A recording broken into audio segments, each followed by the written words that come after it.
Not only is Demolition Man one of my favorite action films of the 90s, it's also in my top 5 favorite Stallone movies. While some may regard it as a brutish fossil, symbolic of a decayed era gratefully forgotten, all I have to say is... Thanks. Yeah, for me, the action is over the top. The social commentary feels more like a prescient warning than a bit of cheeky satire. If that's not enough, the dialogue is instantly quotable. Be well. Be fucked. Johnsman, you are... The exchange of bodily fluids, do you know what that leads to? Yeah, I do. Kids, smoking, a desire to raid the fridge. Gold, I tell you, gold. Being a big budget action film of that era, of course, we had video games based on the movie. Excluding Super Nintendo, I have all of them. Let's kick things off with Sega Genesis. Send the maniac to catch one. Heads up! There's really not much to say here. It's a typical run-and-gun shooter broken up into side-scrolling and top-down stages that mirror set pieces from the film. The side-scrolling stages are simple enough. You run from left to right, blasting thugs and cryocons with reckless abandon, collecting all sorts of power-ups along the way.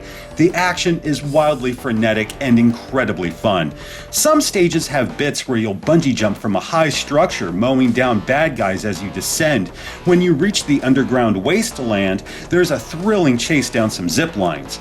These bits demand focus because there's obstructions and dead ends you'll want to avoid, forcing players to drop from one line to the next, all while enemies come at you from both directions. Talk about insane. I'm flattered. Don't be flattered. Right. Not to say the game doesn't know when to slow down. The museum, car park, and monorail stages place greater emphasis on platform jumping. It can be tricky, though it is a welcome change of pace on occasion, and there's still plenty of kiss kiss bang bang throughout.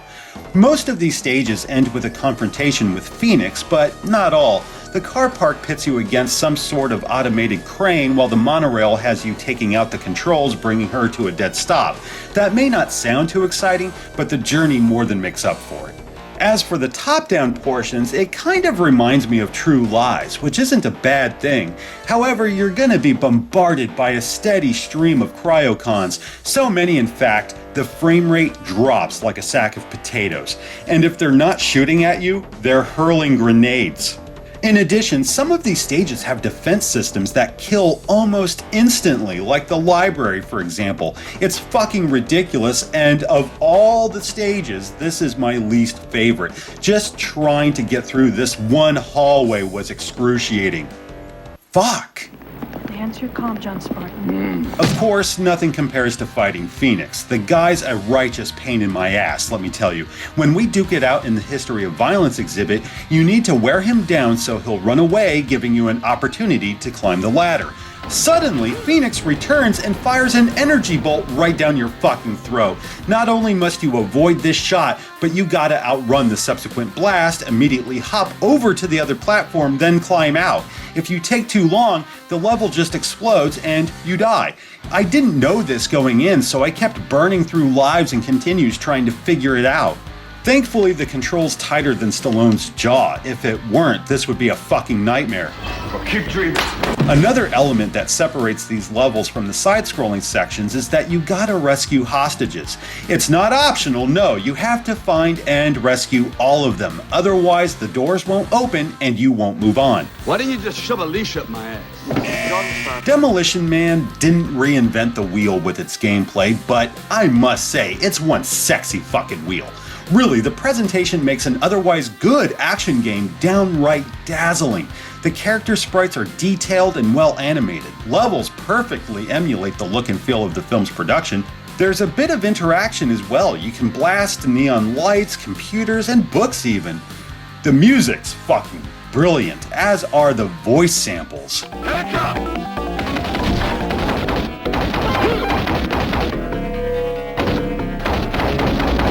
I dare say this game feels more polished than the film it represents.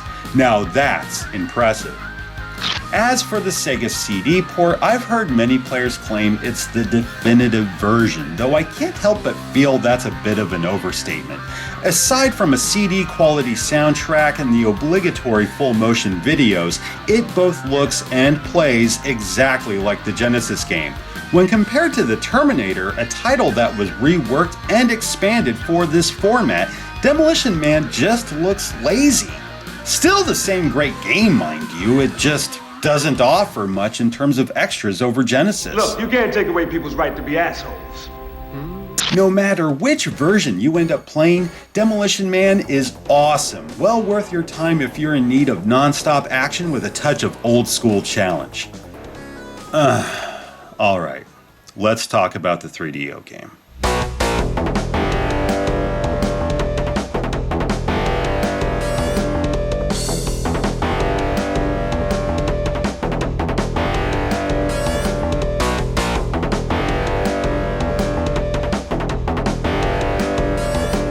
Oh, I'm so scared. Jesus Christ. Demolition Man on 3DO.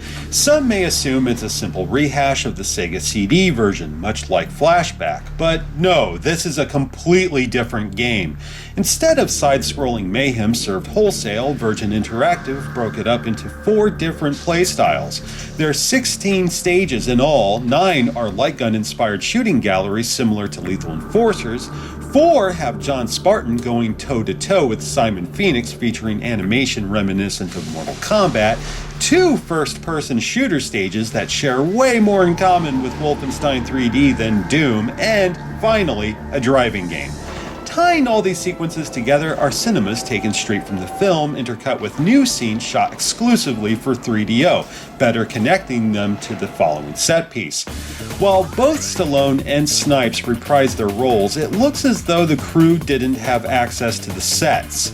Yeah, as if you hadn't noticed, the actors were shot against a blue screen and placed within some dated Windows screensaver. There's actually a lot of video here, and it's nice to see Stallone kind of enjoying himself. Although, my heart aches whenever I get a game over. Hey, Puke Skywalker, use the Force. The abuse doesn't end there.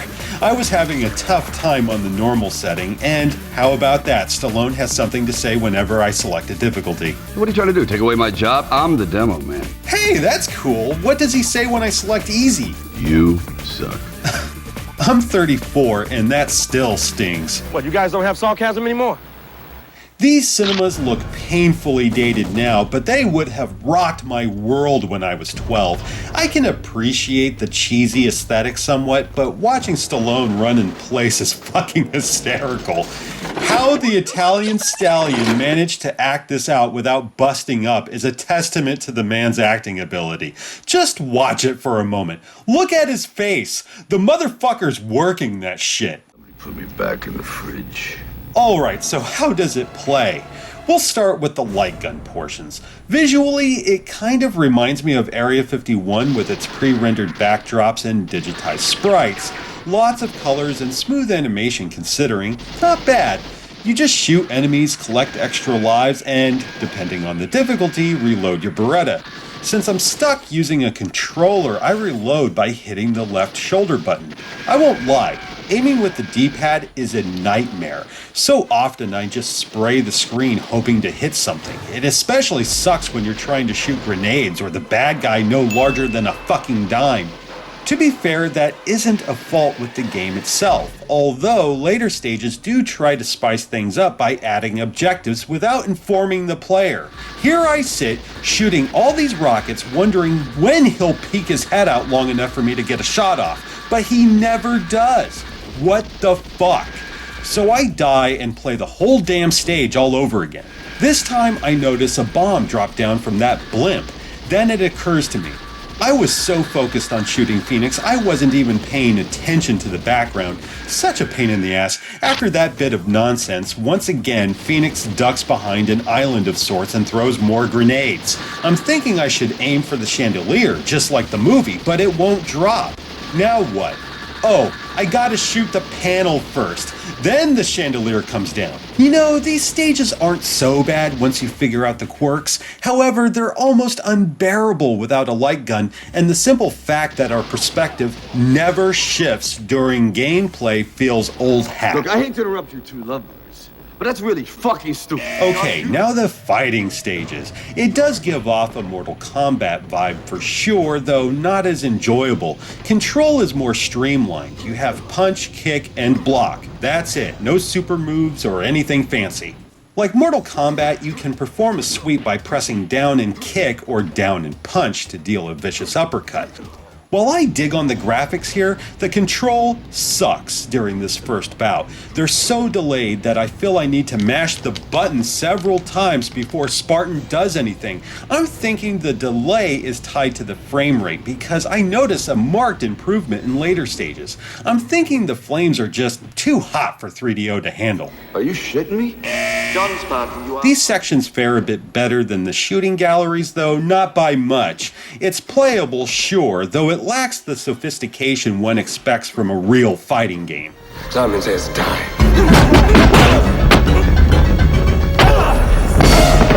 Moving on to the first-person shooter segments. I was excited at first, but that feeling left me fairly quick. First of all, there's no power-ups, no other weapons aside from your Beretta, and no objective other than finding the exit. That sounds easy enough, right? Well, it would have been had the game told me that in the first place. Really, I was running around for an hour with no clue as to what to do or where to go. As you can see, I have a motion tracker. The red dots are cryocons, while the one bright white dot is Phoenix. I figure I need to hunt him down, though he's invincible. I don't get it. I'm racking up the points, but the fucker just won't die. What am I doing wrong? Well, I got fed up and looked up a walkthrough. Come to find out, I'm not supposed to kill Phoenix, not here at least. I'm actually supposed to follow him to the exit.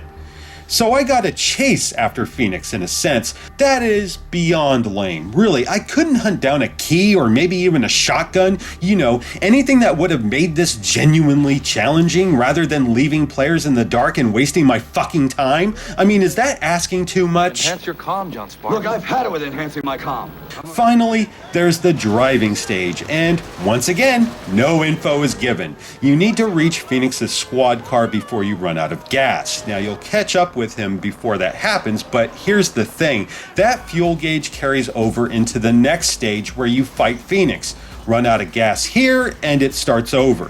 Thankfully, you don't have to replay the driving stage since the fuel gauge refills to max, though it still pisses me off. I didn't notice that the lanes have writing. If you're riding in that lane when they appear, you'll either get a boost or gas. Again, I ask, why the fuck didn't it tell me that in the first place? Why not make it more obvious like a fucking overhead sign? I thought it was fucking decoration. You know what? Fuck it. I'm done. Demolition Man on 3DO isn't the worst game ever, but there's no reason to play it other than out of sheer curiosity.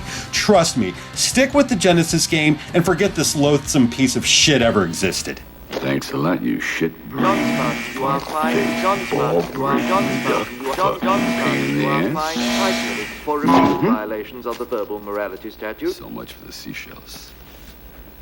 See you in a few minutes.